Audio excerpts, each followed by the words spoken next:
Good evening, ladies and gentlemen. Welcome to tonight's Board of Appeals hearing.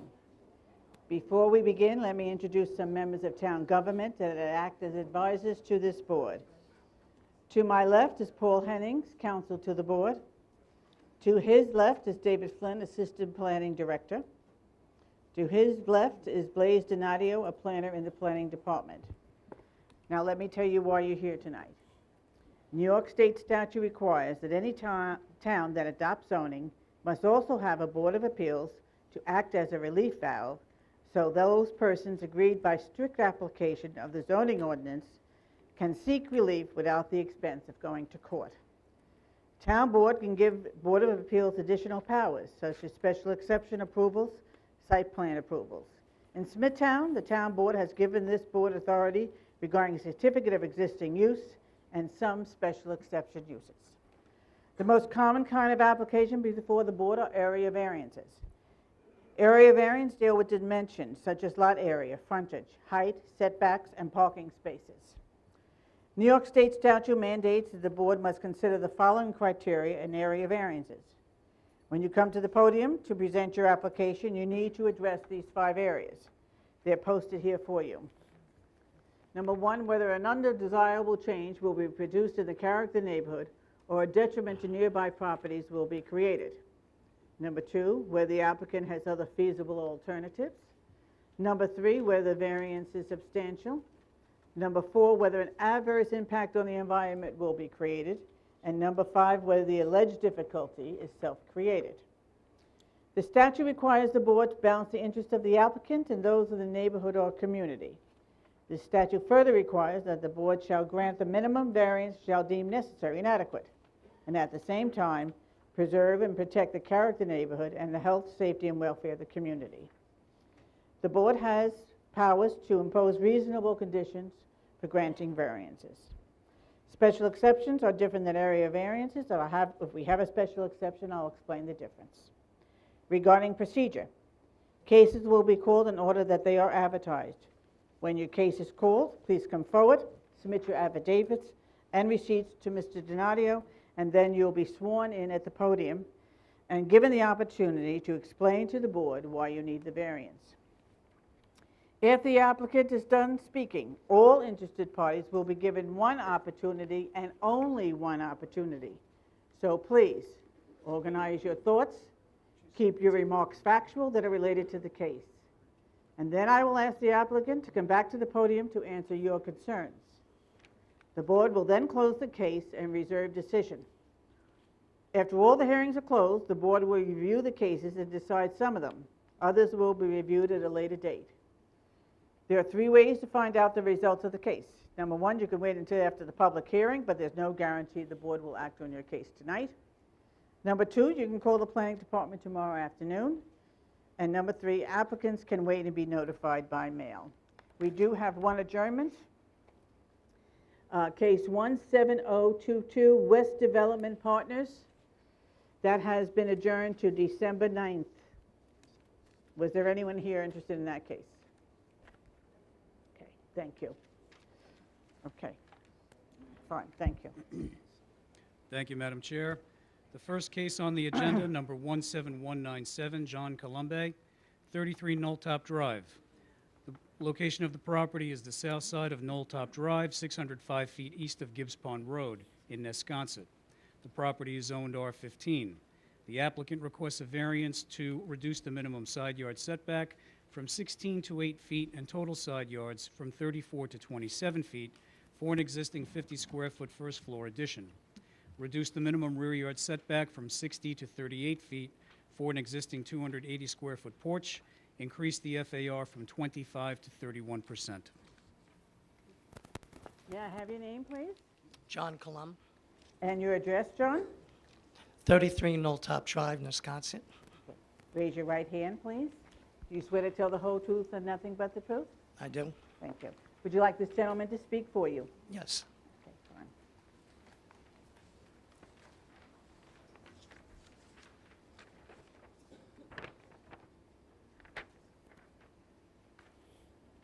Go ahead. Thank you, Madam Chair. Members of the board, my name is Todd O'Connell, architect doing business at 1200 Veterans Highway, Hauppauge, New York. Raise your right hand, please. Do you swear to tell the whole truth and nothing but the truth? Yes, I do. Thank you.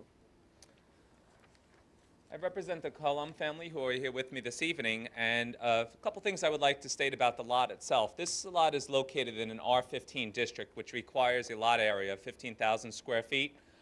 This particular surrounding area consists of all similar lots, but the lots are only 7,400 square feet. If we had the proper size lot, probably we wouldn't be before this board today. It is a non-conforming lot, and it is 50% smaller than the required size for this particular zone it's in. With that said, we're faced with certain difficulties to be able to develop the house. And over the years, there were some items that the Cullums improved their house with. And I'll start with a screened-in porch to the back of the residence. This porch, it's an open porch. It is screened. There is no intention to close it. Nonetheless, it does project into the required rear yard. It passes the back of the existing house ever so slightly by about 2.5 feet. And yields only a 38-foot, 6.5-inch rear yard. The existing house is only 41-foot, or actually 42-foot rear yard. So although we are projecting further into the backyard, it is only a 14-foot deep, and it is a screened porch, fairly open in nature, and only one story, so we don't feel it's going to have any negative impact to the surrounding area, nor it's going to have any negative environmental impact. And we feel that it's a good size to be able to entertain, and much smaller than this really would be an issue. Secondly, this house was improved with a laundry room to the side. Now, we could consider that this would be a major variance because it is requesting a 50% relief, but nonetheless, it is an undersized piece of property, which makes maintaining setbacks very difficult. But the projection is for a very small 6-foot by almost 8-foot laundry room addition. And it is the only location that is really practical to put the laundry room for one that they're looking to have on the first floor. To put it behind the house would only project further into the rear yard.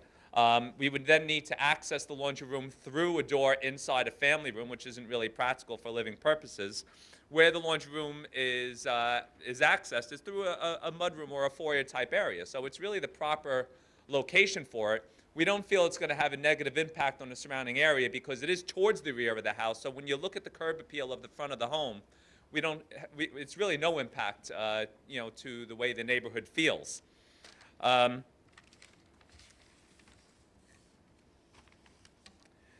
obviously, with that said, with the minimum side yard setback, it also leads to an issue of the aggregate side yard setback. For the same reasons as stated prior, that it is an undersized lot, any improvement to this property is difficult to maintain the minimum requirements. And lastly is we have the floor area ratio requirements. And, not to be repetitive, but it's an undersized lot, 7,400 square feet. If we had the proper size lot, we would be well within the required limits. We are requesting 31%. That is within reason with other cases that I've presented before this board in terms of requested relief. All of these items I don't feel will have any negative impact on the surrounding area, the community. We feel, the house is kept very, very nice. And, they are existing, these structures. So, we are here, asking for some relief, unfortunately. But we don't feel it's going to have any negative impact. Thank you. Thank you. Planning? No comments. Gentlemen? No question. Thank you so much. Thank you. Have a great night. Thank you. Is there anyone here that would like to be heard on this application? Hearing none, I'll entertain a motion to close the hearing. So moved. Second. It's regularly moved and seconded. All in favor? Aye. Aye. Motion carried. Madam Chair, the next case, number 17198, Martin Sullivan, 11 Teapot Lane, Smithtown. The location of the property, the north side of Teapot Lane, 852 feet east of Landing Avenue. The property is zoned R43. The applicant requests a variance to reduce the minimum front yard setback from 60 to 43 feet, 45 feet existing, for a proposed 205-square-foot first-floor addition. May I have your name, please? Martin Sullivan, And your location? 11 Teapot Lane, Smithtown, New York. Okay. Raise your right hand, please. Do you swear to tell the whole truth and nothing but the truth? I do. Thank you. Would you like this gentleman to speak for you? Yes, please. Okay. John Gleason, architect, 336 Sixth Avenue, St. James. Okay, raise your right hand. Do you swear to tell the whole truth and nothing but the truth? I do. Thank you. The Sullivans are planning to put enlarge their master bathroom onto their master bedroom. So they have a nice, convenient shower, double vanity, such forth. Unfortunately, as into the prior case that was just here, the house is situated on a non-conforming lot. The house was situated, I guess, due to the hills that are in the front and the rear of the house that go down to the Nessequag River. So I guess it made sense back when they developed this area to put the house at an existing 45-foot front yard setback. And we're asking for 43. The main reason is that the house is not parallel with the street, Teapot Lane, and we're just adding a foot to the right side of the house to match the left side of the garage that comes out a foot also. So it's going to be symmetrical. That's how we arrived at our 43-foot request. I don't believe it's substantial since the house is a non-conforming structure to the R43 zone. At this time, we've gotten approval from the New York State DEC. They've issued a letter of no effect. They don't require a permit for this addition of 205 square feet at this time. And we're pending a building permit, pending the board's granting approval at the hearing tonight. And if there are any board members have any questions regarding, I'm free to answer. Planning? Gentlemen? Okay, thank you so much. All right, thank you. Have a good night. Thank you. Is there anyone here that would like to be heard on this application? Hearing none, I'll entertain a motion to close the hearing. So moved. Second. It's rarely moved in second. All in favor? Aye. Aye. Motion carried. Madam Chair, the next case, number 17199, Lauren Anderson, 63 Ravenwood Drive, Kings Park. The location of the property, the south side of Ravenwood Drive, 218 feet west of Boxwood Drive. The property is zoned R10. The applicant requests a variance to reduce the total side yard setback from 28 to 24 feet for an existing 299-square-foot rear deck. May I have your name, please? Lauren Anderson, And your address? 63 Ravenwood Drive, Kings Park. Okay, raise your right hand, please.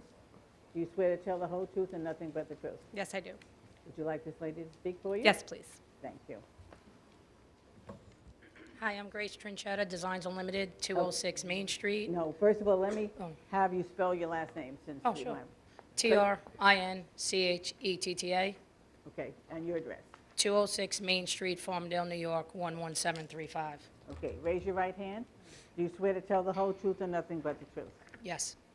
Okay, thank you. Good evening, Chairman and members of the board. I'm here representing Laura Anderson, owner of 63 Ravenwood Drive, Kings Park. Mrs. Anderson is respectfully requesting a variance to reduce total yard setback from 28 to 24 feet for an existing 299-square-foot rear deck. When they put up their house for sale, the Realtor told them that they needed a CO for the deck. They were unaware that they needed a C of O. They hired a contractor in 1999 to build the deck, and he never mentioned that they needed a permit or a C of O.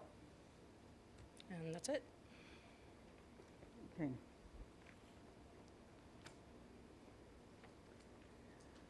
Okay, planning? Gentlemen? No question. Okay, thank you. Thank you. Have a good night. Is there anyone here that would like to be heard on this application? Hearing none, I'll entertain a motion to close the hearing. So moved. Second. Really moved in second. All in favor? Aye. Motion carried.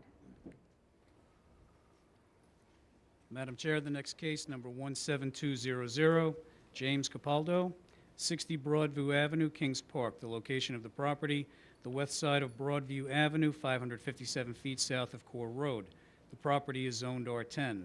The applicant requests a variance to reduce the minimum side yard setback from 12 to 10 feet and total side yards from 28 to 27 feet for an existing 449 square foot first floor addition. Increase the maximum rear yard paving from 25 to 90%. Reduce the minimum distance from any lot line from 3 feet to 0 for an existing pool equipment. Increase the maximum height of a fence on top of a retaining wall from 6 to 9 feet. Increase the maximum height of a retaining wall from 6 feet to 7 feet. May I have your name, please? Good evening. James Capaldo, C-A-P-A-L-D-O, And your address, James. 60 Broadview Avenue in Kings Park. Right. Can you raise your right hand or just, all right, do you swear to tell the whole truth and nothing but the truth? So help me God, yes. Okay. Are you the only one going to speak? Miss Riley's going to speak for me. I got to swear you in, Absolutely. all right? All right, just take the mic out so he doesn't have to move too much. Go ahead. And your name? My name is Mary Riley. I'm from the firm Ione Renaissance Associates, 732 Smithtown Bypass, Smithtown, New York. All right, raise your right hand, please. Do you swear to tell the whole truth and nothing but the truth? I do. Okay, you're making the presentation? I'm making the presentation. Danny is my project manager. He may help answer some questions as he was Then I need intricately to involved. swear him in. Absolutely. Okay. Name is Daniel And- Gomes. What's your name? Daniel Gomes, Gomes, Okay, and your address? 732 Smithtown Bypass, Smithtown, New York. Do you swear to tell the whole truth and nothing but the I truth? do. All right. James, why don't you sit down? Okay, thank you. All right, it'll be easier for you. Good evening, members of the board. I'm here as the applicant for James Capaldo, owner of 60 Broadview Avenue in Kings Park, New York. We're here to legalize certain additions and improvements to the property that have been made over the time that Mr. Capaldo has lived in the house. He has lived in the house since 1994. He's a retired police officer, and we are attempting to get this in order so that we can proceed with getting the house ready for sale as the retirement process continues. We are here tonight requesting variances to legalize the following. Reduce this required side yard from 12 foot down to 10.1 feet. Total side yard aggregate also reduced, requesting from 28 feet down to 27.6 for an existing family room addition located at the rear of the dwelling. The second item we're here requesting relief from is the paving percentage on Mr. Capaldo's property. The existing paving sits somewhere at around 90% of the required yard. It's up from the required 25%. This is due to the original design of the residence, which has the garage on the basement level facing the rear yard. This requires Mr. Capaldo to drive past his house, then make a three-point turn to enter his garage. That required a lot of paving. The existing pool is also surrounded by some concrete patio that adds to the overages which we're experiencing. The third item on tonight's agenda is the existing pool equipment.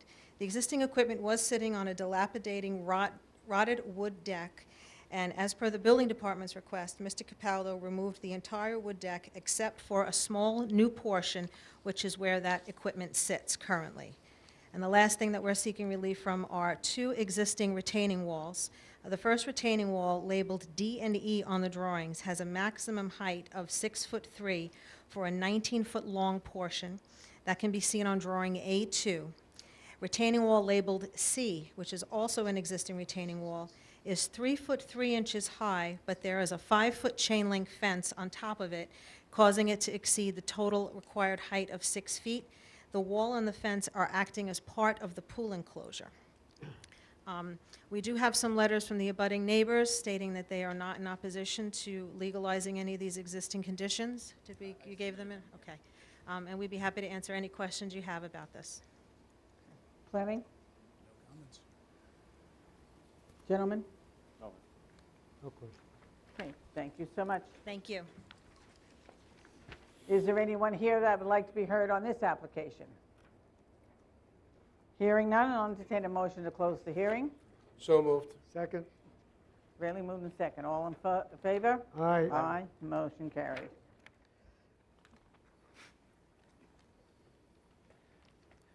Madam Chair, the next case, number 17201, Nicholas Uliano, 90 Pulaski Road, Kings Park. The location of the property, the southeast corner of Pulaski Road and Hoffman Drive. The property is Zone CB. The applicant requests a variance to reduce the minimum parking from 16 to 9 spaces, reduce the truck loading spaces from 1 to 0, Reduce the minimum setback and buffer yard adjoining a residence district from 50 feet to 10 feet. Reduce the front yard setback from 10 feet to 5 feet for an existing greenhouse. Reduce the front yard setback from 10 feet to 0 for an existing shed. Reduce the distance between buildings from 30 feet to 4 feet. Donald King, 75 East Main Street, Kings Park, New York, attorney for the applicant. Nicky Giuliano has owned this property for 30 years. He's running a farm stand there and a nursery on the property currently. I'd like to address the first of the 5 considerations. If you look out from his property, across the street there's a gas station. To the left of that is a very active bar. To the left of that is an empty restaurant. To the left of that is a liquor store. To the left of that is a Dunkin' Donuts. Then there's an office building. And coming back down from the west, there's a very active 7-Eleven. And the property to the immediate east of this property is central business that may soon be developed. So this location would certainly not change the character of the neighborhood. We have to come in and ask for the various variances to get through the door. The variances aren't substantial. With respect to the buffer on the rear yard, the depth of the property is 150 feet.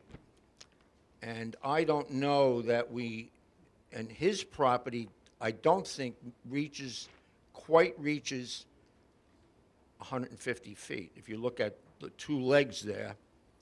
So I'm not sure he's actually adjacent to residential property. There may be a small sliver that is in fact central business.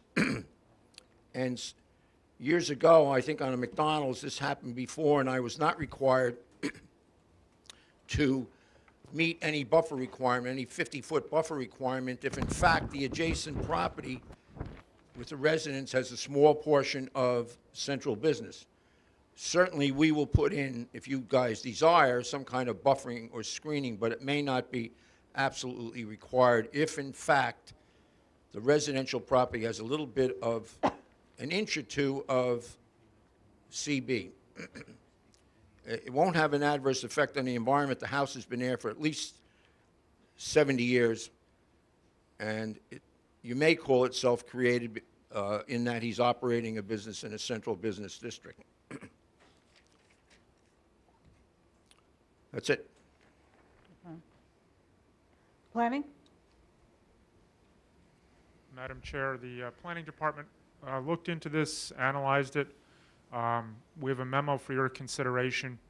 We're recommending approval of most of the situation. We've received a number of complaints in the past year that the premises is an eyesore. That doesn't necessarily have to do with the variances so much, probably a little bit, but it has to do with the signage, the fence, the lighting, the haphazard nature of the buildings on the property. But in any event, just to run through this, they're requesting a variance to reduce the parking from 16 to 9 stalls. We're recommending approval because there's room on the property to provide the stalls if they turn out to be necessary. It's not like they're putting a building up that's so big that you couldn't fit the parking on. The second thing they're requesting is to reduce the truck loading stall from 1 to 0. We recommend approval on that because for this type of business, the likelihood of needing a conventional truck loading space is not like a supermarket or a 7-Eleven. It's more sporadic. The third request is to reduce the rear yard from 50 feet to 0 feet. We recommend approval of that. Just so the board knows, that's not actually a buffer requirement. That's the rear yard setback. They're not proposing to put any buildings within that 50-foot area, but they are proposing to put parking there. Parking is permitted. If you look on the site plan submitted with the application, you see that they show the 9-car parking lot in the rear with a 10-foot buffer. That's in compliance, and we're recommending approval of that. The fourth request is to reduce the front yard on on Hoffman Drive from 10 feet to 5 feet for one of the greenhouses. We do recommend denial on that one because we believe it's a self-created hardship, and they have alternatives. There are other places on the property that they could put the greenhouse, and having it so close to the front does impact the area. It could create a precedent. I don't believe it's the kind of thing that the town would want to see all over the central business zone. The fourth request is to reduce the front yard from 10 feet to 0 feet for an existing shed. We do recommend approval of that one because it appears that that shed has actually been there probably for 80 years or some very long period of time. In all honesty, I'm not so sure that they should have to go for a variance for something that's been in existence for so long. The fifth request is to reduce the distance between buildings from 30 feet to 4 feet. We do recommend approval of that because some of the buildings that they're building are really quite small. It's my understanding that the intention of this requirement in the zoning ordinance was put in the late 1950s when garden apartments were appearing in town for the first time, and the town board didn't want the wings of garden apartments or the buildings to be too close to each other. And this is certainly not that type of a situation. We do recommend approval subject to 7 conditions. One is that all of the existing signs be removed. The reason for that is portable signs are not permitted. And that signage be limited to one ground sign of 24 square feet, not more than 6 feet high, set back 5 feet from all property lines, and one wall sign in compliance with the zoning ordinance. This is a little bit, but not a lot, stricter than what the ordinance would normally permit. We recommend being a little stricter than normal in consideration, in essence, a trade-off for the leniency in the other applications. So it's like a quid pro quo, where some variances would be approved, but in return for that, the sign would be a little bit more appealing than the ordinance would allow normally. The second recommended condition is that all existing fences be removed and that the fences be located in compliance with the zoning ordinance, and that the type of fence be approved by the Board of Site Plan Review. I know that 2 board members, or at least 2 board members, have inspected the property. I suspect that you would agree that the fence looks decrepit, dilapidated, and having something that would not lower the value of surrounding properties would be more acceptable. The third recommended condition is that all existing lighting be removed and that the lighting be in compliance with the zoning ordinance and approval by the Board of Site Plan Review.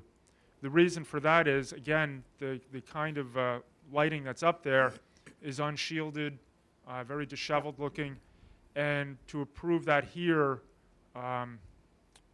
may set a precedent, and I would submit that it would not be good for the town to have that kind of development throughout the town. The fourth recommendation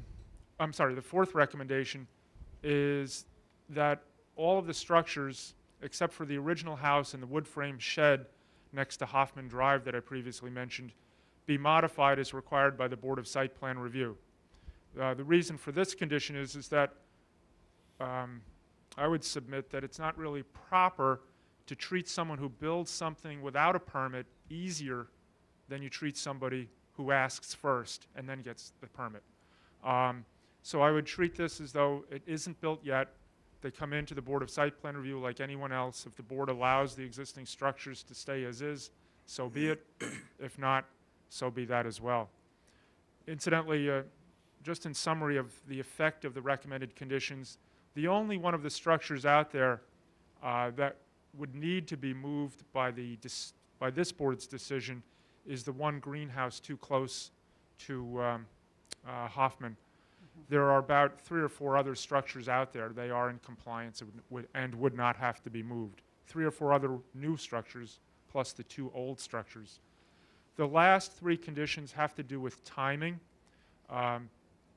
Absent these conditions, the property must be brought into compliance within 30 days of your decision.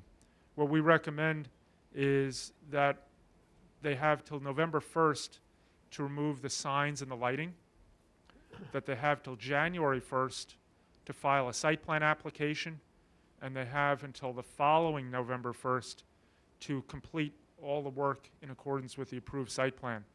I think this is pretty fair, or maybe perhaps it could be argued that it's too lenient, but it gives time to come into compliance. Some things are beyond a person's control. It's not beyond their control to remove the signs and the lighting, but once they file a site plan, sometimes the site plan takes longer than they can control. So that last timeline or milestone of November 1st, 2015 has a large buffer in there so that if the time that it takes to get site plan approval is protracted, they would not come into violation of this condition of approval. I realize it's just my opinion, but I think this is a fair trade-off between what's out there and what's required. It's our recommendation. Okay. Gentlemen, any questions? No question. Mr. King? With respect to the greenhouse, that's a temporary structure, and he will take it down in the winter. So if you see fit, we would like to leave the greenhouse up. It's very important to him for the purpose of growing whatever he sells there, and it's temporary in nature, so it may fall under a different requirement with the town. As far as the fence, I think the fence is cute because everything's so antiseptic in the town, and I kind of like the fence. I like when I go in there, you can wander around and pick out vegetables. And the other thing is that he's been paying taxes for 30 years, and here the town allows on Sunday interlopers to come in from all over Long Island and compete with him in that farmer's market in town on Macadam. And I'm being facetious, but it's kind of nice, and it's an old-time farm stand, so we will take care of the fence and move it back. The only other concern I have is the modification of the buildings. I don't know what that would entail, these little old structures. We don't want to get into brick and all this kind of fascias there. This is, again, a very old house. The very old buildings, I think, go with the house, and I don't want him to have to spend a fortune taking care of these little tiny buildings that he stores things in. And we will take care of the lights, and I think the time frames are very good. And where have you been, Dave? But you have to agree, we did visit the site, that it needs to be cleaned up. It's magnificent. Mm-hmm. I think Okay, it's John. lovely. It's the old days. Okay. Cleaned up, that's kind of in general, you mean what Dave suggested, cleanup type thing? All of the things, the brush, all the outdoor storage there of Well, doors, things like that. They're going to continue outdoor storage of items. They're going to continue. He's going to fence it and continue the items that he's not going to. You said he sells. Pardon me? The items that he sells, that's Yes. going to be out, yeah. Yes. Okay, Okay, thank you very much. you're welcome. Is there anyone here that would like to be heard on this application? Come up, please.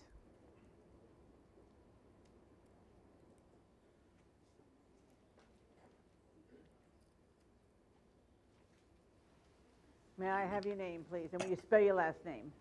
Kevin Sweeney, S-W-E-E-N-E-Y, Okay, and your address, please? 7 Hoffman Drive, Kings Park, New Okay. York. Raise your right hand, please. Do you swear to tell the whole truth and nothing but the truth? I do. I'm the neighbor in the adjoining receding lot, and I don't think the fences or the... Just address the sorry. board, please. I don't think the fences or the sheds or any of the property is cute. I just want to make myself heal and understood, because I had complained to the town previously and my property was vandalized. And I just want to get it on record that I do not think it's cute, his old decrepit fence and his decrepit buildings. Thank you.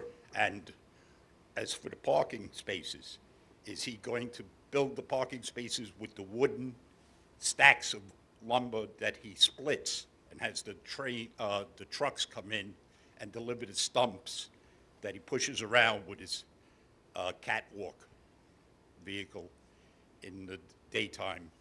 Since I'm now retired, I can hear it all the time. Okay. That's all I need to say. All right, thank you. Thank you.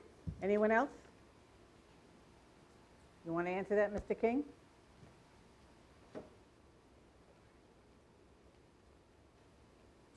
No. I'm okay with it. Okay. Thank you. All right, I'll motion to close the hearing. So moved. Second. Israeli moved in second. All in favor? Aye. Aye. Motion carried.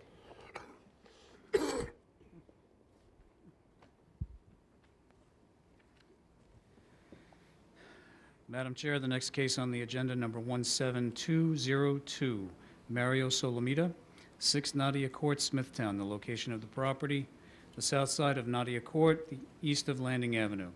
The property is zoned R43. The applicant requests a variance to permit environmentally sensitive land, slopes in excess of 15% to be altered to create a drainage swale. May I have your name, please? Mario Solomita, And your address? 6 Nadia Court, Smithtown, New York. Okay, raise your right hand, please. Do you swear to tell the whole truth and nothing but the truth? Yes, I do. Okay. The backyard of my property, unfortunately, there is a very large berm there, which is part of a scenic easement, which cannot be altered. And the present slope of the property has caused a water drainage problem where water is running off from my property into the adjacent properties and into the adjacent roadways. After review by the engineering department of the town and after review by a topographical surveyor, it was recommended that the slopes be lowered and 2 large dry wells be installed with the slope favoring drainage of any excessive water into those dry wells to avoid any water runoff into the adjacent properties or roadways. Thank you. Let me ask you a question. Are you touching the easement? No. Okay. Planning? And just looking at it, Madam Chair, it looks like this is subject to getting an LWRP consistency determination, even though it's a secret type 2.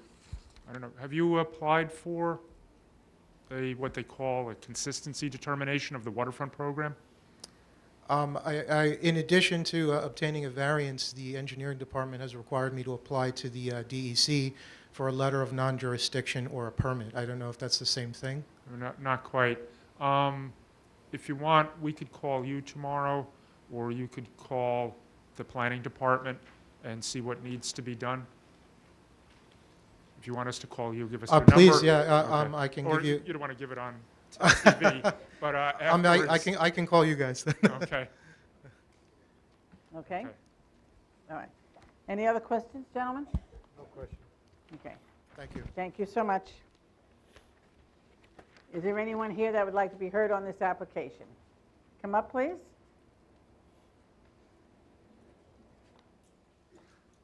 Good evening. May I have your name, please? My name is Heather Suris. I live at 2 Nadia Court in First Smithtown. of all, slow down. Heather Suris, 2 Nadia Court in Smithtown, my property, Can you just slow down, please? First of all, spell your last name. Suris. Okay. And your address. 2 Nadia Court, Okay. Raise your right hand. You swear to tell the whole truth and nothing but the truth? yes. Okay. Now, make sure he can take everything down you have to say. Okay. My property, my husband and I, our property, the back of our property runs along the side of their property. So we are the corner home on the landing side of the property. And we're here actually to support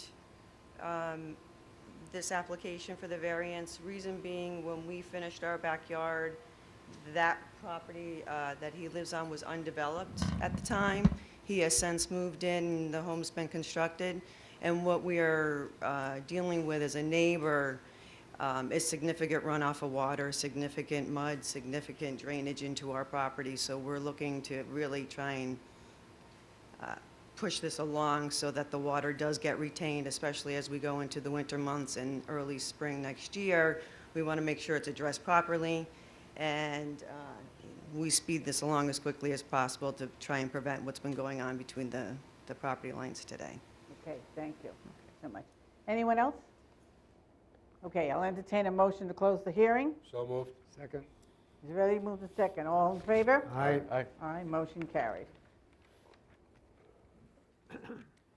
Madam Chair, the next case, number 17203, Helen Lee, 687 Meadow Road, Smithtown. The location of the property, the north side of Meadow Road, 93 feet west of McLean Drive. The property is zoned R21.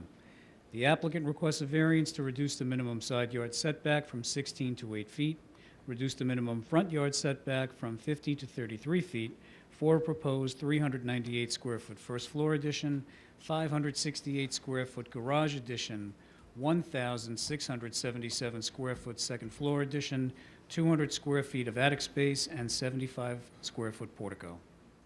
May I have your name, please? Helen Lee, And your address?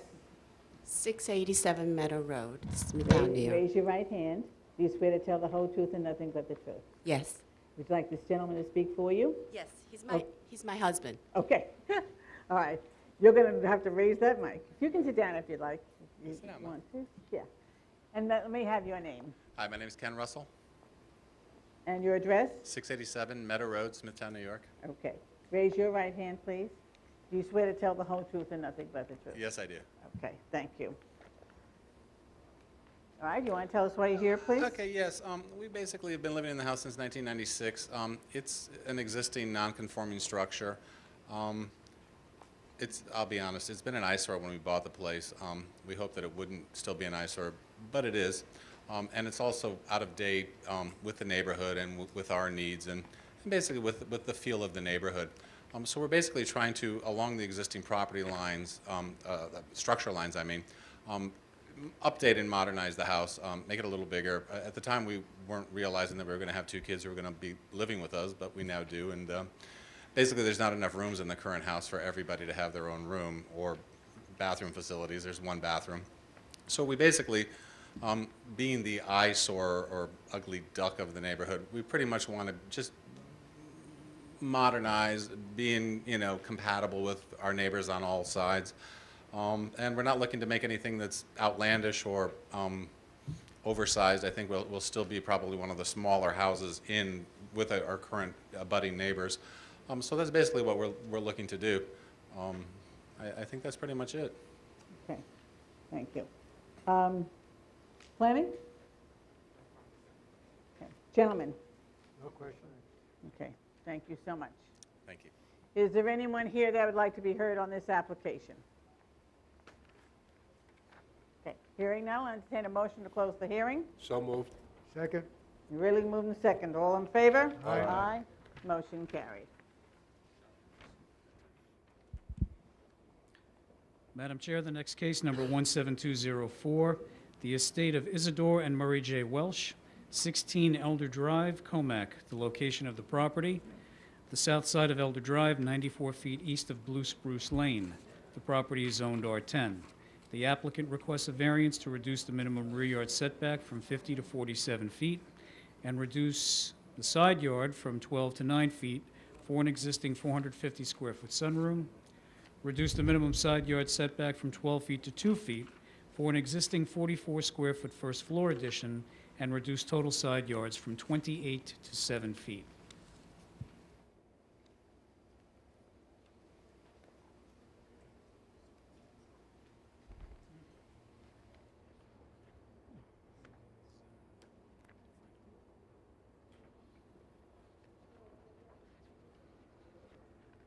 May I have your name, please? Excuse me, Murray Welch, Okay, and your location, your address, please? 55 Holiday Park Drive, Hauppauge, New York. Okay. Raise your right hand, please. You swear to tell the whole truth and nothing but the truth? I do. Okay. Would you like this gentleman to speak for you? Yes, please.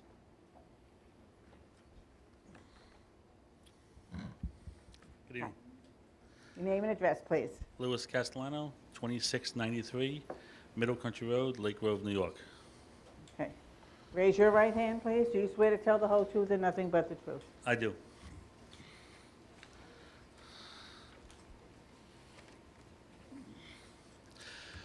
As you can tell by the photos, and I believe you visited the site, you see that Mr. Welch's father built an extension to the west side of the house, 2 foot off the property line. He built a 44 square foot bathroom on an addition that he did have a variance for back in 1960.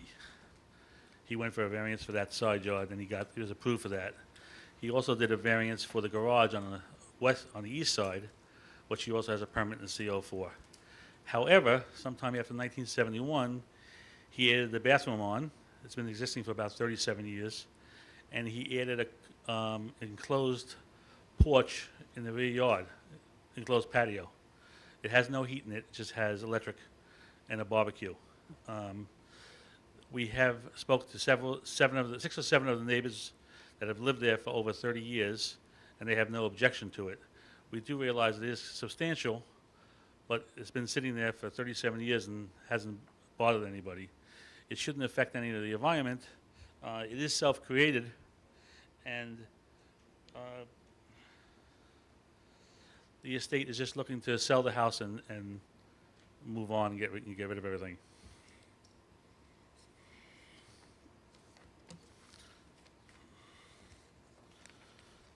I have a copy of the property card with all the COs if you need it. Okay, now you also have the 12 feet to 2 for an existing first floor addition. That doesn't have a CO, right? Excuse me? Reduce the side yard setback from 12 to 2? Yes, that's the bathroom on the west side. Okay. There was previously a variance for the room that he built, which he had back in that was approved in 1971. And then sometime after 71, he added that bathroom bump out on there, which reduces the yard to 2 foot. So the original variance was from 12 feet to 6 feet? Correct.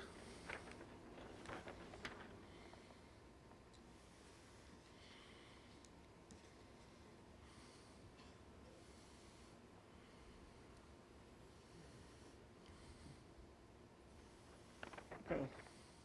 Planning? Gentlemen, any questions? Okay, thank you so much. Thank you, ma'am. Is there anyone here that would like to be heard on this application? Hearing none, I'll entertain a motion to close the hearing. So moved. Second. Billy moved the second. All in favor? Aye. Aye. Motion carried. Madam Chair, the next case, number 17205, Abraham Feinblum, 11 Tanglewood Drive, Smithtown. The location of the property, the east side of Tanglewood Drive, 80 feet south of Wood Lane. The property is zoned R10. The applicant is requesting a special exception for a home occupation in a one-family dwelling. You have an attorney representing you? I just need the attorney. Good evening, Madam Chairwoman. Frank Tantone, Tantone and Galata, 2459 Ocean Avenue, Ronkonkoma, New York. Okay. You, Nope, you're you're an not swearing attorney. me in. Okay. Good evening, Madam Chairwoman, members of the board. Tonight we have an application of Abe Feinblum. This application is for a special exception in the R10 residential district, single-family zoning requiring a minimum lot size of 10,000 square feet. The applicant meets both the 13 standards of the general standards of 322-94G and the 9 special standards of 322-82. The proposal is to maintain a 224 square foot home occupation for the use as a therapist's office. Therapist's office in this case basically encompasses one patient per hour. Appointments are scheduled with never more than 1 patient per hour. That's important considering the parking requirements under the ordinance. The office is depicted in photographs that are part of the file. It is a typical office containing a desk, a couple seats, and a sofa. The office is constructed entirely within the existing confines of the structure. There are no additional square footage added to accommodate the office use. Additionally, the proposed use does not exceed the floor area standards set by the code in section 322-82C, in that it's only 224 square feet, well below the maximum allowed, which is 400 square feet. The proposed use is also in compliance with the special standards of the ordinance in that it provides 2 on-site parking stalls for the residents and then an additional 2 on-site parking stalls for the proposed home office use. Lastly, the proposal complies with the special standards for signage since there is none, and there are no special needs as far as delivery or shipping of materials because that's not within what a therapist does, obviously. And then lastly, to fill out the rest of the special standard requirements of which we are in compliance, the use does not create any excessive noise, dust, vibration, odor, or smoke. We respectfully ask that the board grant this special exception. Okay, let me tell you something. Did you read the PAR? I'm sorry. Did you get the, I got it, yes. did you read it? Yes. Okay. And I should note, thank you, Madam Chairwoman, that apparently there was an attempt to do an inspection yesterday. No, I was there yesterday. Oh, you were there yesterday? I was there Okay. yesterday, and I didn't go into the house. I do Okay. not go into the house. I think there was a little bit of confusion in that the babysitter did not know what the circumstances were. We stand ready to let the town in to do an inspection at any time they want. Okay. Can I ask you another question? Why are there 3 kitchens? There's a kitchen on the first, 2 kitchens on the first floor, and a kitchen on the second floor. I have my client here. I got to swear you in if you're going to speak. Sure. Let me have your name, please, Abraham Feinblum, and your address. 11 Tanglewood Drive, Smithtown. Raise your right hand, please. Do you swear to tell the whole truth and nothing but the truth? Yes. Yes. Go ahead. The question is, why are there 3 kitchens? There's not 3 kitchens. How many kitchens are there? 1 And where is it? in the main kitchen of the residence. Did you submit this? We did submit that. If there is an error on it, we stand corrected. Madam Chairwoman, I might point out that there was one instance, I believe, and there is a pending code violation, which is in district court. We have remedied that situation. There was a tenant in the house, to be totally honest with the board. That situation has been remedied at this point. And there are still pending summonses, and that's what part of this application is, to bring everything into compliance properly. Okay. Planning? All right. And as I said, if the department would like us to redo the floor plan, we'd be happy to do that. Secondly, we stand ready to allow an inspection at any time so that the town could be convinced. Okay. And you can get from the first floor to the second floor within the home? Yes. Okay. Madam Chair? I would ask that the board take up Mr. Tantone on his offer to revise the drawing, because I think it's important for the record for the future. We will. Which plan was the approved plan? Thank you. Thank Okay. you. Okay. Thank you, Madam Chairwoman. Okay. Well, I know there's someone here to speak. Yes. Okay. If you have someone that would like to be heard, please come up.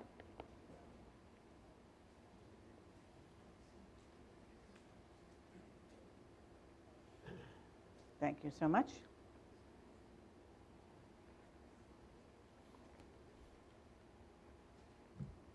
May I have your name, please? Glenn Stevens, And your address? 16 Tanglewood Drive. All right, raise your right hand, please. Do you swear to tell the whole truth and nothing but the truth? Yes, I do. Okay. I have been in that home, and I have seen all 3 of the kitchens. In fact, I built one of them for the previous owner. So there's a little bit of... Last time I was in that house, I was installing air conditioners, and what they called the summer kitchen was still there. Okay. And there was one in the apartment as well. I have a little presentation here as well. Okay. Let me just say something to you. This is special exception, so the only thing you can talk about is the occupation. All right? I see some things in this packet that this is not for us. Okay, well, it does have an impact in that a woman who treats drug addiction has rented an apartment to a heroin dealer. Well, that you would have to take up with public safety. That is not our I have authority. taken it up with public safety. Well, okay. okay, that is not our authority. We have no authority with that at all. The only thing we're here is for the special exception for a home occupation. Okay, then I will try to scan through this.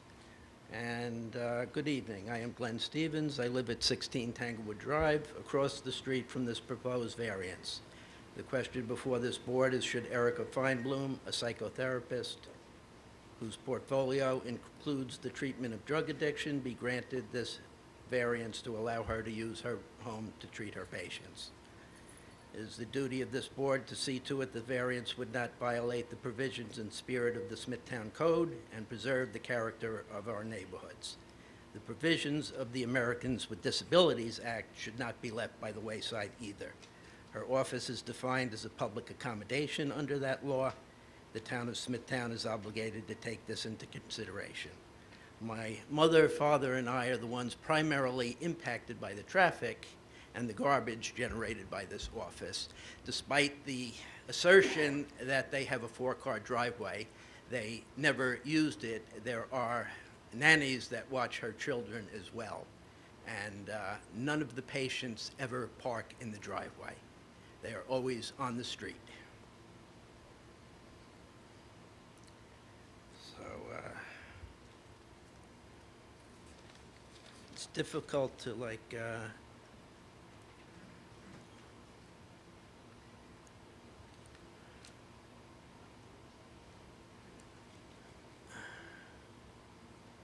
as part of this dispute, I was sued in civil court for tortious interference with contract and libel, as well as having a restraining order, temporary restraining order put on me. Now, how I can discuss this without bringing the drug dealing story into this, it's But this very is not, difficult. this is. It's interconnected, and it's very difficult to separate it. So, at the end of that hearing, Abraham Feinblum promised me that there would be no more apartment. We shook hands, and 2 weeks later, and to this day, they are renting that apartment at 11 Tanglewood Drive. I saw a moving truck there at the end of June. I spoke with Angus Graham at Public Safety at the end of August. He said he had been in the apartment and there was not a stick of furniture in there, despite the fact that there's been a woman living there since the end of June. We will inspect the home. We will Okay. send inspectors to the home.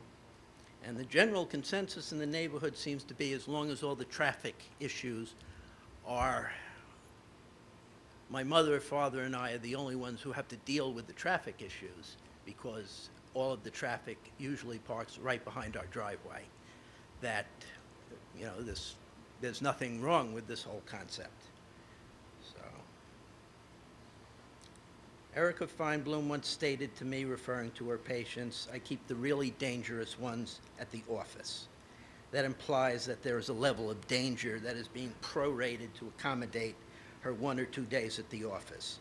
Her own lawyer stated to me outside Judge Tarantino's courtroom on June 16th, "Do you know what psychotherapy is? Confronting these people can be dangerous." Well did I know how true that was. A simple request asking Erica Feinblum's patients not to use the street in front of my home as a garbage pail more often than not would bring a foul-mouthed tirade on, Okay. sometimes accompanied by threats of violence. Okay, I'm going to ask you to stop. Okay. Okay? You need to take this up with the court and public safety. We do not have any authority, I'm going to tell you again. So Okay. I'm going to ask you to stop. Okay? We will send an inspector to the home, and then we will make our decision. Okay, I Okay. have one paragraph at the end, which is appropriate, I believe. May I? Go ahead. Someone over at planning told me that the people who sit on this board are your neighbors. I have lived in Smithtown for 56 years. I am coming to you as a neighbor.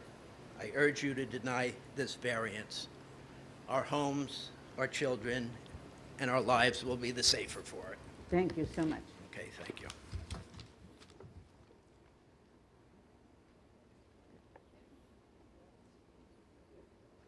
Is anyone else going to speak? Well, I want you to line up, please. If you're going to speak, come on. So we have many, many cases to go through.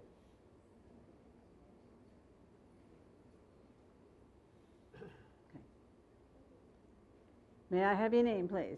Edward Beinlich, Spell your last name Beinlich, and your address, please. 17 Sylvan Road, Smithtown, New York. All right, raise your right hand, please. Do you swear to tell the whole truth and nothing but the truth? Yes. Okay. Yes.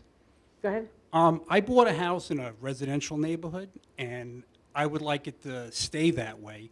I think it's unfortunate what's going on. Obviously, there's some type of feud that I wasn't aware of before I came in here tonight. And one concern that I have is not that well versed in zoning law, but if say these people were to sell the home, does the variance go with them? So that way another business could move into there, or? No. And the other thing is, if the person is sincere and they want to be a good neighbor, why were they allegedly renting an apartment and not complying with the rules before? So The only thing that's in front of us is a special exception for a home occupation. Right, I which is a understand that. permitted use, and that's the only thing that's before us. Okay, I And they understand. have to meet all the criteria for that special exception. Okay. Okay? All right, thank you very much. You're very welcome. May I have your name, please? Sure. Deborah Percivali. Spell your last name. Lots of luck. Percibally. Okay, and your address. I received this notice in the Address, please. Oh, sorry. 6 Wood Lane, Smithtown, 11787. Raise your right hand, please. Do you swear to tell the whole truth and nothing but the truth? Yes, I do. Thank you. I received notification in the mail. I came to the meeting tonight because I didn't know what kind of variance they were looking to get. I've been living in the neighborhood for 21 years. I don't know them. And I just don't want that in the residential area. It devaluates my property. And I think, if she sells the house, just as the previous person said, what would happen if somebody else moves in there? It does not go with the people who buy the house.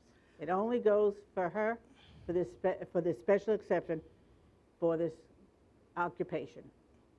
I'm quite confused. Is she a psychologist? Is she a therapist? What exactly is she? Because one says one and one says the other. I haven't quite have a clear picture of that. Okay, I'll ask. Thank you. Okay, you're welcome. Anyone else?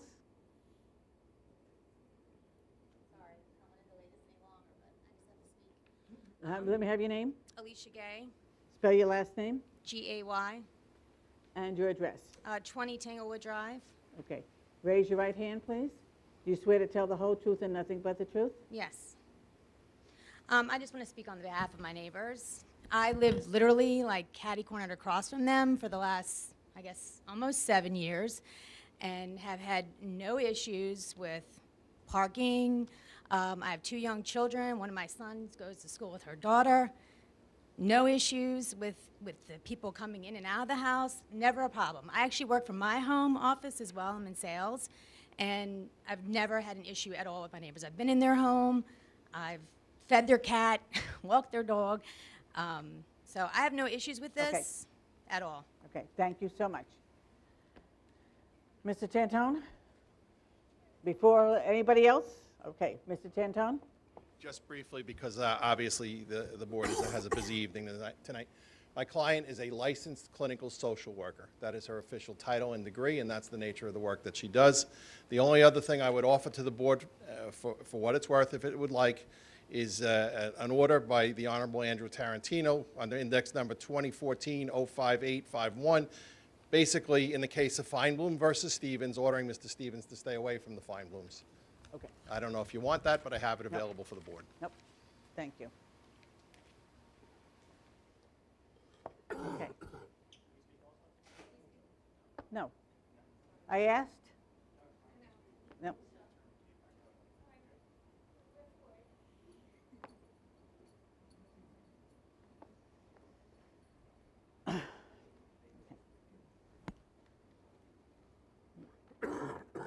Okay. I'll entertain a motion to close the hearing.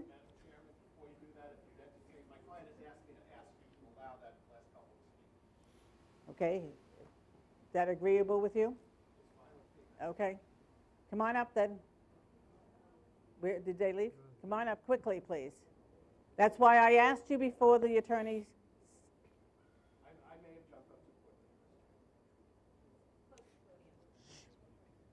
No talking from the audience.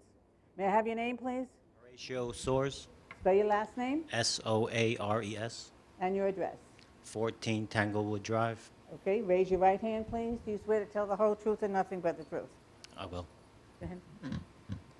Also live catty corner from the Fine Blooms, and I have no issue with the traffic situation. Okay, thank you. Are you his same thing? You're going to say the same thing? I'm a neighbor. I live next door, Can and you- I have no issues, Okay. and I think it's fine. All right, thank you. All right, I'll entertain a motion to close the hearing. So moved. Second. Ready, moved in second. All in favor? Aye. Aye, motion carried. I don't know if you want this. Madam Chair, the next case on the agenda, number 17206, Matthew Pratz, 35 Morewood Drive, Smithtown. The location of the property, the southeast corner of Morewood Drive and Parnell Drive. The property is zoned R10. The applicant requests a variance to reduce the minimum front yard on Parnell You cannot Drive come up to this board. from 40 to 23 feet and you reduce may. the minimum rear Certainly can. yard from 50 to 40 feet for a proposed 760 square foot addition. Good night.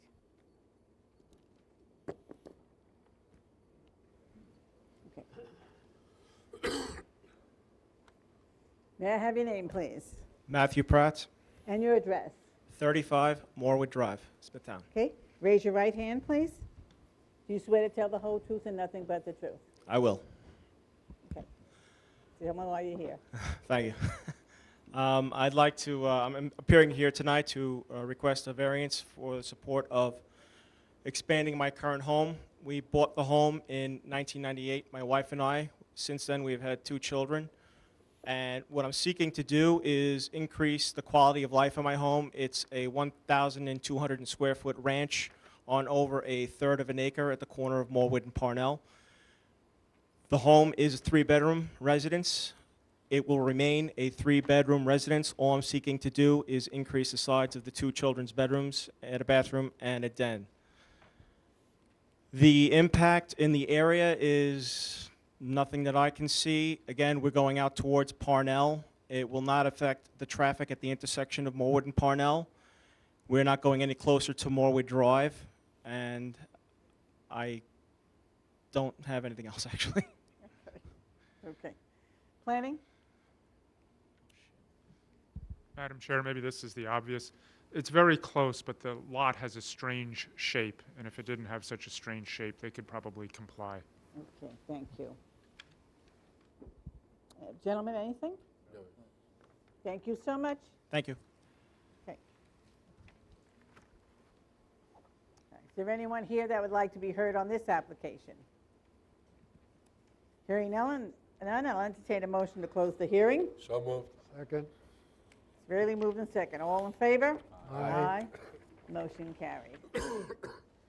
Madam Chair, the next case, number 17207, Julie Tennis, 612 Veterans Memorial Highway, Hauppauge. The location of the property, the south side of Veterans Memorial Highway, 405 feet east of Autumn Drive. The property is zoned R15.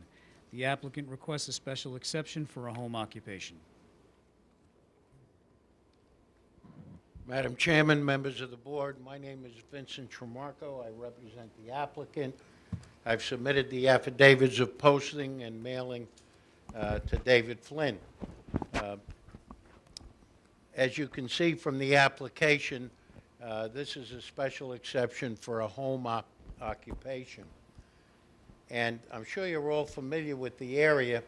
At one time, this house was used as a home occupation for a lawyer. Arnold Firestone was there many years. Right next to him, and still existing, is an architect who uses it as a home office and residence. That's Philip Pandolfi. Philip Pandolfi has been there for probably 35 or 40 years. And it's really an ideal situation for a home occupation because those are the only two houses that are next to each other or affect any other houses. This is not a development situation. In fact, for many years, prior to Mrs. Tennis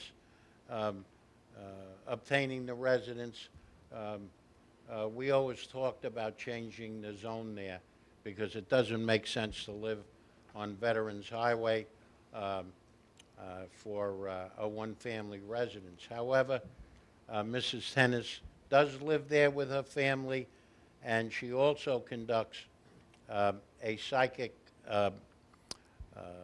business which takes up 216 square feet of the total area of the house. Again, you have to remember this is on Veterans Highway. This is not in the middle of a development somewhere. So again, we think it's ideal. The general standards have been indicated in your recommendation by the Planning Department. I'll just go rapidly through the special exception conditions. The home occupation is an accessory use and should be conducted which would not be evident to the neighbors. Here we have no neighbors except Pandolfi's residence, and he's an architect. It shall not create an undue noise, dust, vibration, odor, smoke, etc. Well, Mrs. Tennis has individual clients, probably not more than 2 or 3 in a day. They drive up from Veterans Highway. There's ample parking there, and her actions or the client's actions certainly don't create any type of dust or vibration or odor. The use shall require no electrical, mechanical equipment, create any visible or audible interference with radio or television. Again, she sits with one client at a time in a private room on the first floor. The use shall not introduce any odorous, hazardous, or noxious or toxic fumes into the air. Again, she sits in her house, she talks to the client, and that's it. There is no mechanics of any kind. There is no machinery. The signage shall be in compliance with the regulations described in Article 10. I've read the report, the PAR, and she will comply with the signage recommendations that came about through that recommendation and report. There shall be no outdoor storage or supplies of finished products. Again, it's a psychic, it's indoors, and it's one at a time without any supplies, I guess, except for maybe paper. There may be one separate outside entry or exit constructed specifically or used exclusively for the office. Well, there is none. They come in through the front door, and then that is a special room. The home occupation may not exceed 400. We said it was approximately 216 square feet. The conduct of any home occupation shall not cause the use of either on-street parking or publicly or privately owned parking fields. Again, this is kind of an isolated spot wherein the only people that would be parking there are the residents of the home and or clients of Mrs. Tennis. Let's see if there are any more here. I forgot. To the extent that any sale or purchase of any product, there is no sale or purchase of any products. There is no utilization of any commercial trucks or vans, and there are no pickup and deliveries. There shall only be one home occupation allowed per residence. That's it. She does her psychic work in that one room and nothing else. We feel that this is an ideal spot for the special exception. There are not too many home occupations that are located on Veterans Highway, where there are no other houses around. So we asked the board for its favorable consideration. I said I've read the PAR, and I'm comfortable with those conditions. Is there anything that she's going to do to maybe soften that appearance with all that concrete, as far as any landscaping or anything? Well, we could check with planning and Okay, go over it. yeah, just to soften it a little bit. Yeah. Okay, thank you. Planning? Just a couple of quick questions for my own knowledge. Does she live there? Yes. Okay, thanks. Are there any apartments on the property? Apartment? Yeah, is it a one-family home? It's a one-family home. She and her husband, and I think her daughter, live there. And in the home occupation, it's just Ms. Tennis who's the business person, or does she employ other people who work there? Work in that psychic business? Right. She's the only one. It's a one-person show? Yes. Okay, thanks. Any other questions, gentlemen? No question. Okay, is there anyone here that would like to be heard on this application? Hearing none, I'll entertain a motion to close the hearing. So moved. Second. Gary moves in second. All in favor? Aye. Aye. Motion carried.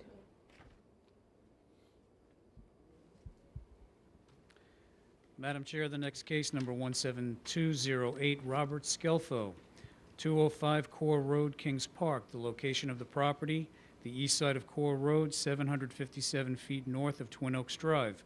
The property is zoned R15.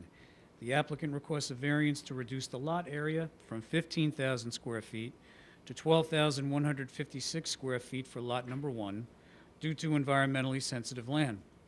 Reduce the lot area from 15,000 square feet to 7,236 square feet for lot number 2 due to environmentally sensitive land. Permit environmentally sensitive land, slopes in excess of 15% to be altered. Permit a structure within 10 feet of any slope greater than 15%. Good evening, Madam Chairman, members of the board. My name is Vincent Tremarco. I represent the applicant. I think Mr. Skelfo will be bringing up the affidavits of posting and mailing to Mr. Flynn or Mr. Donadio. I've represented Mr. Skelfo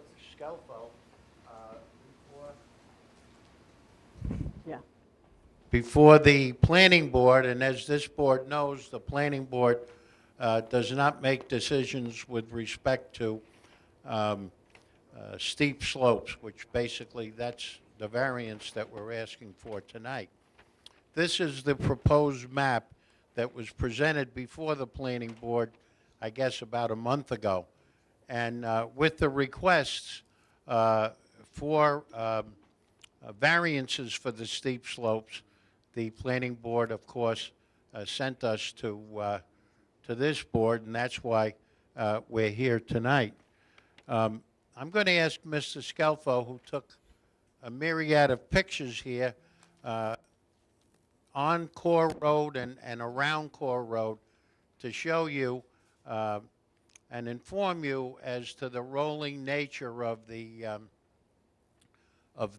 our subject property and the properties around the subject property and in the vicinity. Also, just to take note, from this line back, this will all be left in its natural state so that the neighbors in the rear, these neighbors here, will not be affected at all by this subdivision. So I'm going to ask Mr. Skelfo to talk about the development a little bit and what he has determined with respect to other properties in the area. Okay, just let me tell you, Mr. Tremarco, before you start, these pictures that he handed us, they have to be labeled as far as the address, when the picture was taken, and what date they were taken, who they were taken by. I don't have anything on these. Okay? Madam Chair? Yes. The affidavits aren't notarized, so maybe Mr. Tremarco could get them notarized by the end of the hearing. Okay. Let me have your name, please. Robert Scelfo. And spell your last name, Robert. Oh, yeah, they have it. SCELFO, Okay, 28 and your Clark address? Street, Long Beach, New York. Okay, raise your right hand, please. You swear to tell the whole truth and nothing but the truth? I do. Thank you. I've been in the real estate business for 40 years. I've been a real estate broker and developer for over 30 years. What we're looking at is a request to reduce the lot area. And the reason why we are looking for the reduction is because of the nature and the topography of the site. You can take the mic out and walk around with it if you'd like. I was just going to do that.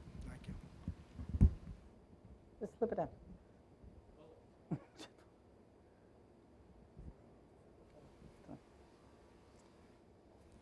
As Mr. Tramarko pointed out,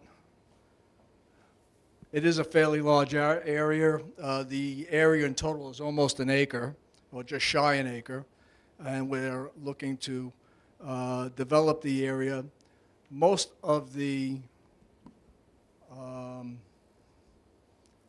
back part of the area is to remain in its natural state. You can see the topography is quite severe on the northerly lot, a little less severe on the southerly lot. And we have a limit of clearance, which is pretty much halfway through the property itself. The northerly lot, based on the engineering department, would require a retaining wall, which we have around this area here. But the main part of it, and the reason why the variance is being requested, is because of the topography, the slopes in excess of 15%, and that is just the nature of this particular lot, and happens to be the nature of most of the area in the surrounding. I wanted to point out that as far as any adverse impacts, as far as increased traffic to wastewater, solid waste can be considered adverse, but considering the size and slope of the project, there would not be a significant impact. As I said, the environmentally sensitive parts of the property are to remain in their natural state. As far as any of the benefits to the project, it would basically be private enjoyment for purchasers to live in a newly constructed home, and neighbors, of course, would benefit by new construction, adding value to their homes. I certainly can attest to that, and I'm sure most people coming from Long Beach, having gone through the Sandy storm, most of the city has been completely rebuilt. I put an addition. I turned my ranch into a colonial quite some time ago. I was the only colonial on my block. Today, I'm flanked by all brand new homes and colonials, and you can bet I'm very happy about that, and having new homes all around me, having a new city. I wanted to get back to the environmentally sensitive part of this. In looking at some of the surrounding area, and that's why I brought the photographs.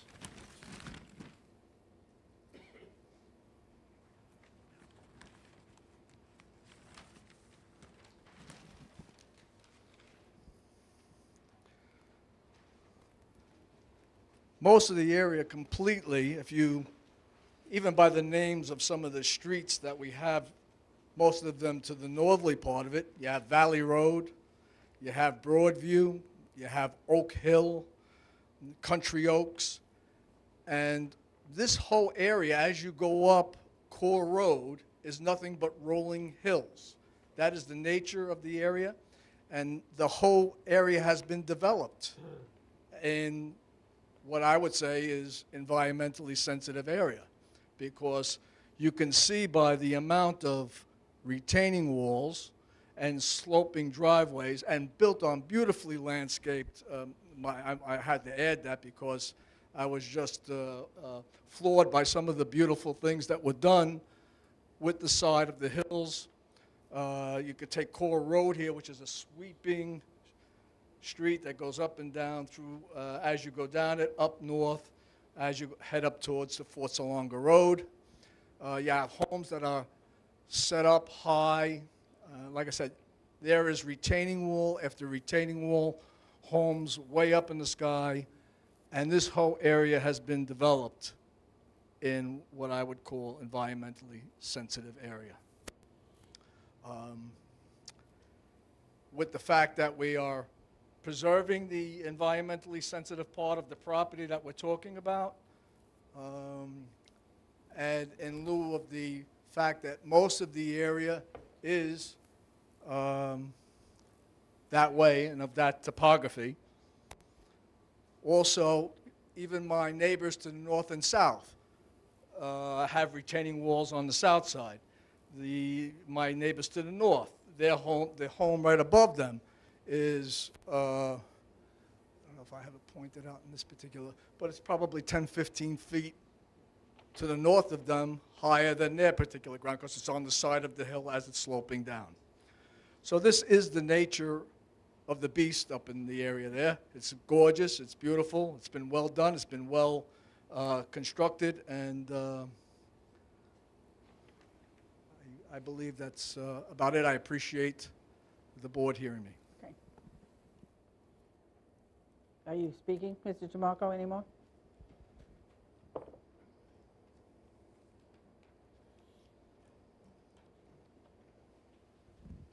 Only, is there any questions from the board or planning? I think the planning department would recommend approval if this development could save more trees in the front. I think that the grading on this is not really sensitive to the terrain. I think Mr. Scelfo's engineers can do a job that's similar to other homes. If you go down Core Road, the amount of natural vegetation is pretty phenomenal. And my feeling is that if the other homes could do it, he could do it here too. I don't think that, I don't want to like personalize it. I don't think that he has any malicious intent to take down more trees than he has to, but this drawing shows a lot of trees, a lot of areas where trees could be saved, and I just think that it could be designed better. Second thing is, as you know, under the town law, this board has to request a recommendation from the planning board because it's a pending subdivision. Okay. Okay.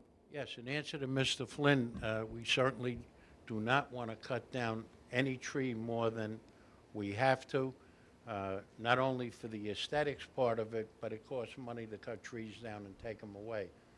So if the planning department wants, we could meet with them and they could help us with the saving of trees, or we'll have our engineer rework the tree clearing plan. Thank you. Thank you. Okay. Is there anyone here that'd like to be heard on this application? Okay, I ask you to line up, please.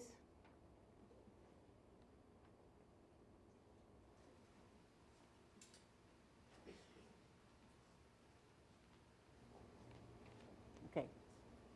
Come on up, first one, please. May I have your name, please? Katie Cardinale, Spell. Cardinale. Okay. I'm at 207 Core Road in Kings Park, New York, just right. to the north of the property. Okay. Raise your right hand, please. You swear to tell the whole truth and nothing but the truth. I do. I'm against using the environmentally sensitive lands in this property and subdividing the property. And I'll go through the 5 things that, and I was making notes on what he said. I also am a realtor, so not only am I very concerned about the property values in Kings Park, but it's right next to my house. I'd like to preserve the property value of my own home as well. This property is about 0.8 acres, as he said, just shy of an acre. Building a new construction, single-family home on that property would add value to the neighborhood. I agree with that, but dividing that into two separate properties to build tiny little houses that have to be pushed up against the edge of Core Road because they can't push them back because of the slopes, to make it look like Queens, will not preserve the value of the neighborhood. It will not bring up my property values to build two smaller homes. I was at the planning board meetings also, and they agreed that the property line, because it's on Core Road at an angle, although the frontage is 150, the property is not 150 wide. If you divide the property, even if you divided it in half, each property would only be 62 feet wide. So you would have to build the homes very close together. One of the ideas the planning board has to preserve our property line between our home and the new homes are to push those two homes even closer together to make them look like the row houses in Queens. I didn't move to Kings Park to feel like I lived in the city, so I would strongly recommend that you deny the request to include the environmentally sloped lands. In addition, he took down the blueprint, but there is a huge drainage basin right in the front of that property. I would be very curious to know how the engineers are going to redirect that water, since most of the water that comes down off of the hill, he mentioned the property on the other side of me, so two houses up from this proposed development, is very high. All of that water runs down through my driveway into their new home. And so I don't know where they're going to put all of that water. It's almost carved a little creek. When it rains, you can see the creek go right through this, what is right now an empty lot. So I would just be curious to know where they're going to move that drainage basin, because it's right on Core Road. You can see it there. It does fill with water. If leaves get in it, there's drainage issues already. To put two new homes there, I'm not an engineer. I don't know the solution to that, but I would strongly consider that there will be a problem. The people that were here earlier from Nadia Court, they're dealing with a drainage issue because they built a new construction home without considering the impact of where that water will go. And their neighbors were here also concerned about the water flowing into their home. So that was the adverse and undesirable changes that will be made to that neighborhood. There is an economic impact to the neighboring properties. As I said, I'll bring down our property values, as well as this is not an existing home. This is not something that's been there for 30 years that they're asking for a variance because they built it so long ago before everybody was very conscious about the environmental impact of the homes. So this is a self-created problem. They can very easily build a beautiful one-family home on that property that will sell very nicely and improve the value of the neighborhood. Anyone could buy that house and move in there, but two would definitely have a negative impact. And as far as the trees, I hadn't planned on talking about the trees, but because you cannot build on the back of the lot, you do have to shove the houses to the front of the lot where they will be cutting down the trees in the front. So all of that beauty that you see as you drive up Core Road, you won't be able to see their backyard. You'll only be able to see the front yard. And because their backyards will be so small, what is to stop the next owner or the new owner from coming in and clearing that land to increase the space of their backyard? There's nothing to stop them from doing that once the property's already been built. Core Road, as they said, is beautiful. I agree with that. It's a beautiful place to live. It's a beautiful property. Charter Oaks in general is beautiful. The properties are generally half-acre properties. Directly across the street, they're building a new cul-de-sac and a new development where every property in there is at least a third of an acre. According to the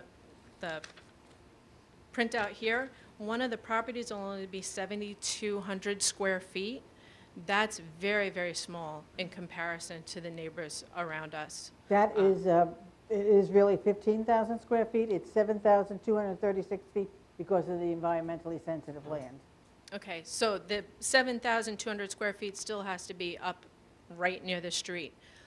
They're going to end up having to get an additional variance for setbacks, for the retaining walls. There's going to have to be a retaining wall between them and me because of the slope. Who's going to build the fence so that my children don't fall off of the retaining wall? Those are the types of questions that I would ask them as they move forward. So thank you for hearing me. I appreciate your time. Okay, thank you so much.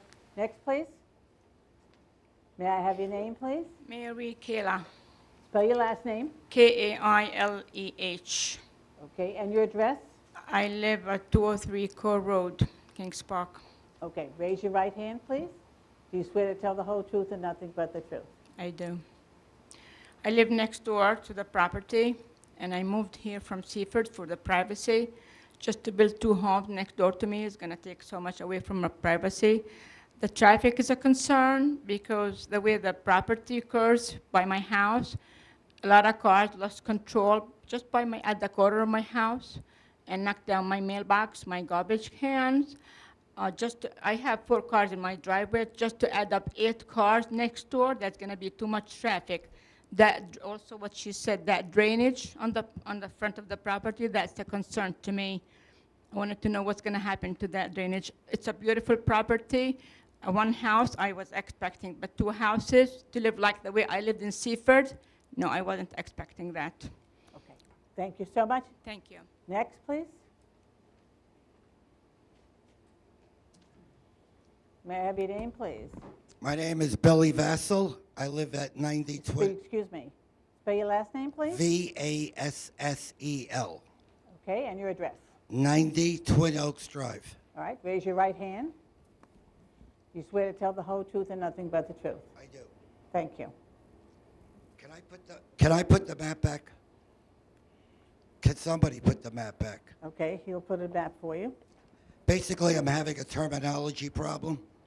I'm pretty ignorant when it comes to real estate, but somebody told me they were building a convent in the back.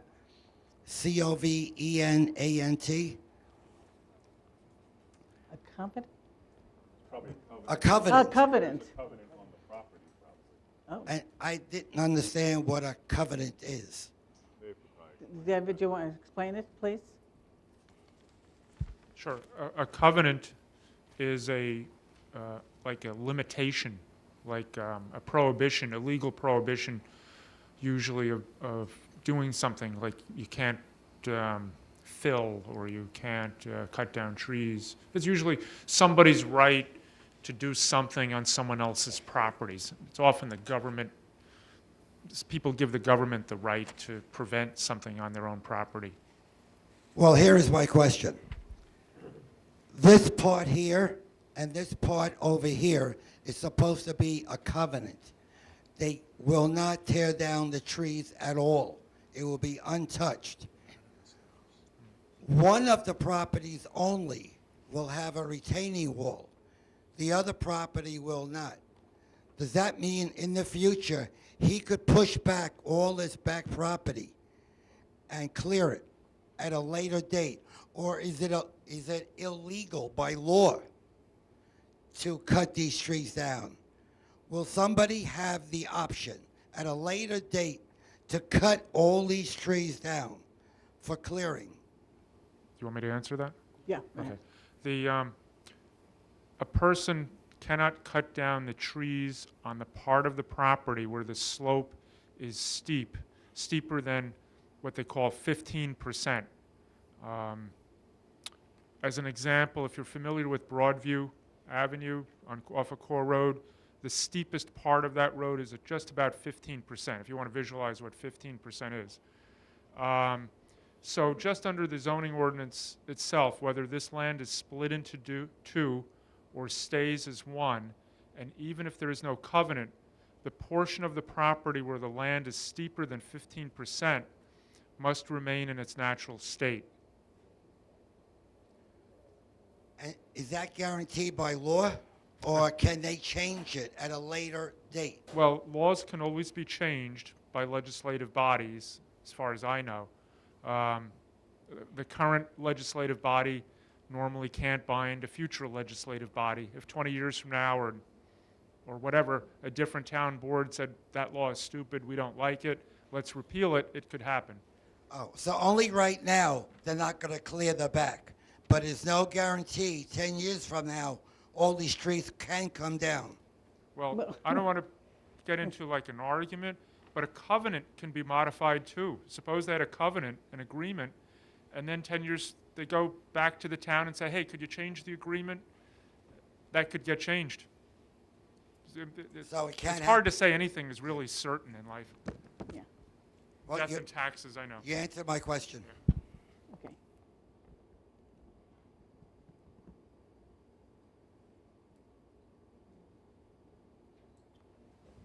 May I have your name, please? Hussein Kayvan, Keyvan. Did you get, you're going to have to be very, your first name first. Hossein. Your last name now. Keyvan. Did you get that? Okay. May I have your address? 92 Twin Oaks Drive, Kings Park. Okay. Raise your right hand, please. Do you swear to tell the whole truth and nothing but the truth? Yes. Okay. All the properties in the neighborhood are basically one house and pretty much the same size. I think putting two small houses will be completely, different from what the area looks, and it definitely, in my view, and as the two ladies said, will be depreciating for the area. It's a good land for one house, and I recommend that you don't allow two houses built in this property. Thank you. Okay. Before I bring Mr. Tramarko back, is there anyone else that wants to be heard? Okay, Mr. Tramarko.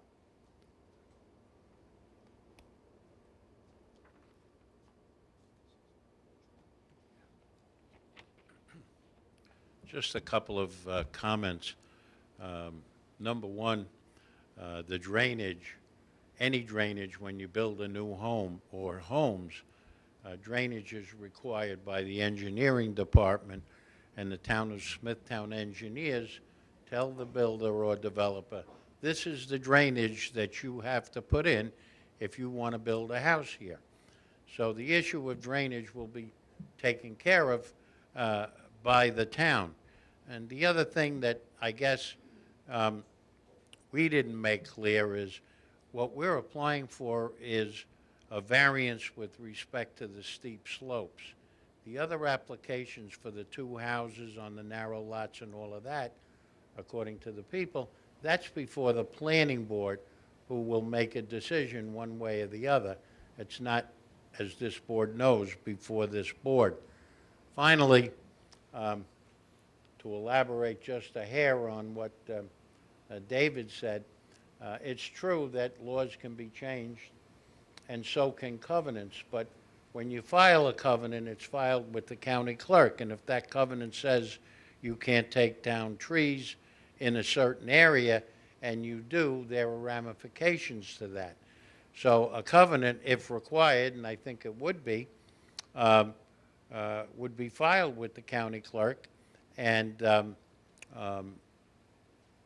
you would be in violation if you cut down trees or trespassed in that buffer area other than walk around and enjoy the property. Okay. Thank you. Thank you. If you want to take these back and label them, you're willing to do so, but they need to be labeled. Quickly, please.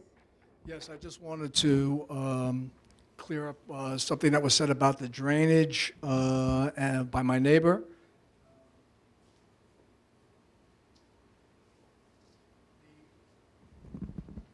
The vacant land has been plagued by there's only one existing drainage piece that's on the property right now. And it's catching all of the water, and I don't even know, but this was something that was done many years ago. Not only is it catching all of that water, but it's completely collapsed in the back. You really should be addressing this board. I'm sorry. Excuse me. The drainage piece that's existing here is completely busted out in the back. So what is happening is the drainage is coming down onto the property and sweeping, of course, making its way back to a pit back here. Under the new applications with the new construction, engineering is having us rebuild this whole drainage area here with the addition of two huge pools to catch most of that water that's coming down here. So that will salvage the situation with the water loss in the drainage there. And as far as the size of the homes that we're looking to do here, These homes are basically 2,400 square foot colonials, 4-bedroom, 2-bath colonials. So, okay. Thank you very much. Okay. Nope. All right, I'll entertain a motion to close the hearing. So moved. Second. Excuse me. You are not allowed to speak from the audience. Thank you, please. Okay. I'll entertain a motion to close. So moved. Second. It's really moved in second. All in favor? Aye. Motion carried. Okay.